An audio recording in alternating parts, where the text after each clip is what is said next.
You don't have to move to Belize. I know it's a weird thing to say. I literally moved to Belize. I run a shop on the beach and I walk to work in flip-flops, barefoot often too, and sometimes Taka comes with me and people lose their minds over a big dog in a pirate shop. But here's what I actually know after 2.5 years of living this. The geography isn't the point. The island didn't change our life. A decision did. The one where Stacey and I stopped treating the weekend like it was the only part of the week that actually counted. But also, Belize is pretty great. I mean, there is that. Here's something I think about a lot. Most people I know back in Canada, good people, smart people, worked hard and built real lives, spent the majority of the week just getting through it. Monday to Friday was something you endured. The weekend was the reward. And nobody questioned that. Just the way it is. Just the deal. You wake up Monday already counting. By Wednesday, you're halfway there. And when Friday hits, there's this collective exhale, like the whole world just, drops its shoulders. Saturday's golden. Sunday afternoon, you already know. That low-grade dread that creeps in before the weekend's even finished. Your body's already in Monday mode while you're still technically physically in Sunday. Stacey and I called it the Sunday tax. You don't even get the full 2 days. You get maybe 1.5 if you're lucky. Because the other half of Sunday, you're already mentally spending on what's coming. Totally sucks. We did that for years. Both of us. Different jobs. Same deal. Work hard all week during the weekend. Unload, clay, maybe a bit too hard.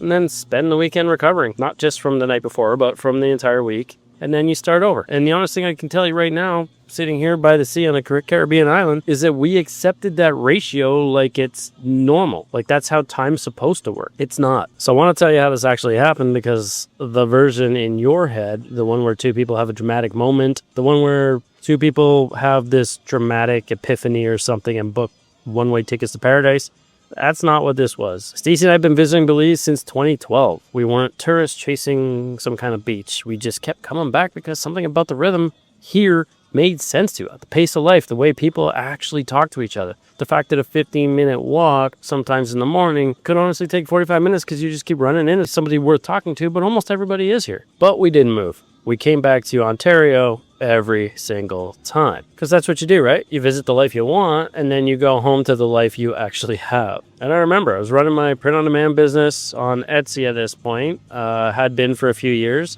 The income was real, it was portable, and there was no actual reason we needed to be in Ontario anymore for work. But like everybody else, I just kept finding more reasons not to leave. More reasons to stick around. More reasons to just wait. One more year. Let me hit, these numbers first. Let me pay down this much amount of debt or whatever. Let me see how business does next quarter. And the obvious one was that we can't possibly do this with the giant-ass dog that we have named Tonka, Great Dane. Let me just wait until it feels a little less insane. You know what happened? It never felt less insane. What actually happened was we stopped framing it as a permanent decision and started looking at it like a bit more of an experiment. That was Stacey's reframe, so credit due, right? Honestly, it changed everything. We weren't moving to Belize forever. We were trying something. We could come back if we needed to. We were running an experiment on our own lives to see if a different ratio of work to weekend was possible. Never mind functional. More days that felt like Saturday and fewer days that felt like a shitty Sunday countdown. And the crazy thing is that by calling it an experiment, it totally took the weight off. You're not blowing up your life anymore. You're testing a hypothesis, right? It's just a big test now.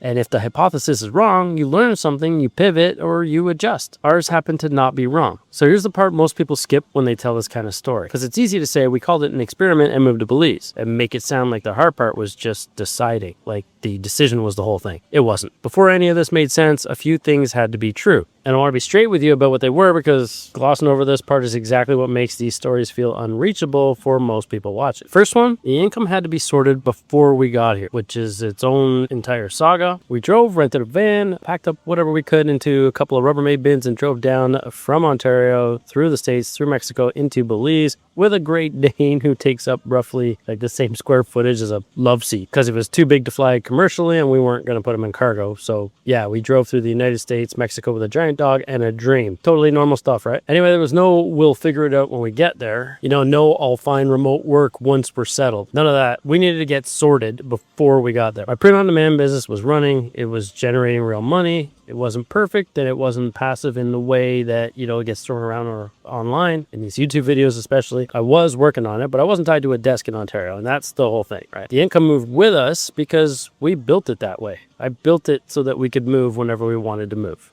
If you're sitting here thinking, okay, but I don't have that, I hear you. But I also want to push back a little bit because most people who tell me that they don't have portable income also never seriously tried to build it. They've thought about it. They've maybe looked into it, a couple of things online. Maybe they asked ChatGPT one day, but they haven't treated it like the most important project of their life, which is exactly what it is if you want that different weekend to work week ratio. Second thing that had to be true is we had to stop waiting for external permission. And this one's a bit sneakier than the money thing. I waited 3 years longer than I needed to, and not because the business wasn't ready, because I kept looking for someone to tell me it was okay. My dad, a mentor, someone whose opinion I respected. I wanted one of them to say, yeah, it's cool, go ahead, you've earned it, this makes sense. My dad thought we were insane, by the way. He came around in the end, but that first conversation was not an endorsement, not by any stretch. Nobody gave me permission. I got tired of waiting for it, ultimately, and the moment I stopped outsourcing kind of that decision to other people, that's when things actually started to move. And thankfully, Stacey was further along on this than I was. She'd already done the internal work, deciding that she was allowed to want something different. I'm the one that needed to catch up. That's the truth of it. Normally with us, I'll plant the seeds with the big dreams, and then Stacey has enough of my talk with no real action at some point and does some homework and then tells me we're pulling the trigger. And of course, I start to backpedal and, real life sets in. Like, how am I going to afford this? Because this crazy idea just isn't an idea anymore. Anyway, those were the two things. Income sorted, permission stopped being someone else's to give to us. Everything else, the logistics, the, visa, the stuff for the dog driving Tonka across the entire continent, which, like I said, was its own saga. All of that was just problem solved. Our problem, some of them, a little trivial, but solvable problems. The first two, those are the ones that actually stop people. So what's it actually look like when Sunday isn't loaded anymore? It doesn't feel like this depressing worst part of your week, right? I want to be honest here because I don't want to sell you something that isn't real. It doesn't look like a permanent vacation. We work. I'm running a print-on-demand t-shirt business online, and since moving here, I've also started 2 YouTube channels, a graphic design membership, and I make designs for t-shirts for our new physical pirate theme shop here on the beach, right behind the camera here. Stacey's running it day to day. There are hard days. There are super slow days now. Slow season is upon us here in June. There are frustrating days. There are also days Wi-Fi goes out and I want to throw the laptop into the sea behind me. Belize is not a perfect place. The infrastructure is what it is. Things move slowly, which is mostly a feature for us, honestly, but it wasn't always that way, and there's obviously still the occasional bug. But here's where it's different. My walk to work takes about 15 minutes if I'm not working from home that day, except it usually takes longer than that because I run into somebody on the road and we actually talk. A real conversation, not a head nod, not a phone in a hand, half exchange, looking down or looking away. A real one. That happens most days, pretty much wherever you walk around here. I don't have a Sunday tax anymore. That's the thing I notice most still, 2.5 years in now. Sunday is just Sunday. It's not a countdown. It's not a pressure valve for the impending week that's coming. It's just a day. Tonka gets a long walk as usual. Not super long by his standards, 20 minutes maybe. Stacey and I might go sit at the split. Might work for a couple hours because I feel like it, not because I'm behind or anything like that. Maybe we'll take Monday off if I worked ahead a little and got some content recorded on a Sunday. The ratio changed. That's all this is, really. More days that feel like mine and fewer days that feel like I'm just getting through to reach the ones that do. And I gotta say something about that word, mine. Like what it actually means, because it's not about doing nothing. It's not about laying on a beach or sitting at a bar indefinitely. Trust me, that gets old pretty quick. We've dabbled a bit, of course. It's about building a life where the weekdays aren't just the tax you pay to get to the weekend, where Monday maybe has the same quality of life to us as a Saturday. Every day is still work, sure, but the days are yours, and I enjoy the work. I spent years at a job where that wasn't even close to true. 12-hour shifts, alternating days, like flip-flopping back and forth, days, nights, with an hour drive into work each day, and half of that of the year was like through slop and snow. The work environment is so toxic that I used to sit on the end of my bed at 4 a.m. and think about ways to hurt myself just to get a few days off. Nothing permanent, but break a finger, maybe sprain an ankle, anything, right? Kind of a week's worth of damage just to get a day or two off. My body eventually made the decision for me, though. I developed colitis from the stress-induced colitis. It's under control and honestly almost non-existent now that, we're down here, which is amazing actually, but I wouldn't wish those 6 or 7 years on my worst enemy. That's what surviving till the weekend looks like at its worst. Pretty shitty, no pun intended. And I know most people watching aren't at that point, but I also know that some of you probably are closer to it than you want to admit. The ratio changed. That's what the move was for, not the island specifically.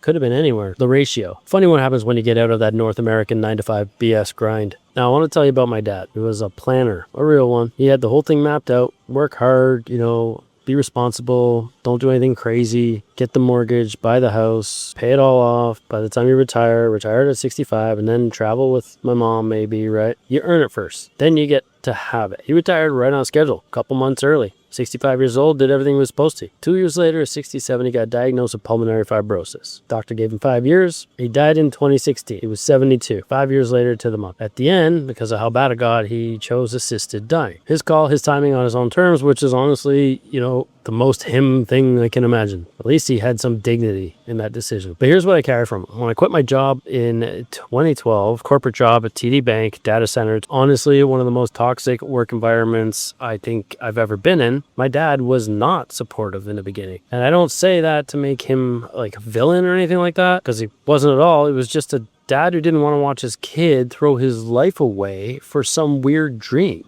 He cared. We worried. He asked all the questions you'd expect from, a dad asking what their 35-year-old son is going to do with the rest of his life. What about your pension? What about your benefits? What about stability? What about your mortgage? How are you going to pay the house? How are you going to pay the bills? How are you going to, take care and provide for Stacey? And I understood where it was all coming from, because from the outside, quitting a job with benefits to sell t-shirts, on the internet looks absolutely insane. I get it. To me, not so much, but to that generation, absolutely get it. But what he couldn't see, what I never really fully told him at the time, was what the job was doing to him. I used to think about ways to hurt myself so I didn't have to go in, anything to buy a few days off. But my body was keeping score before I was even willing to. He didn't know that. He just saw someone leaving a stable job. I could tell him I was stressful, but we didn't talk like that really. And then near the end of his life, something started to shift. He told me, don't wait, go live your life. Point was, don't put everything in a box marked later and assume that later is definitely going to show up on schedule. That hit so different coming from him, because this was the same man who spent years asking me,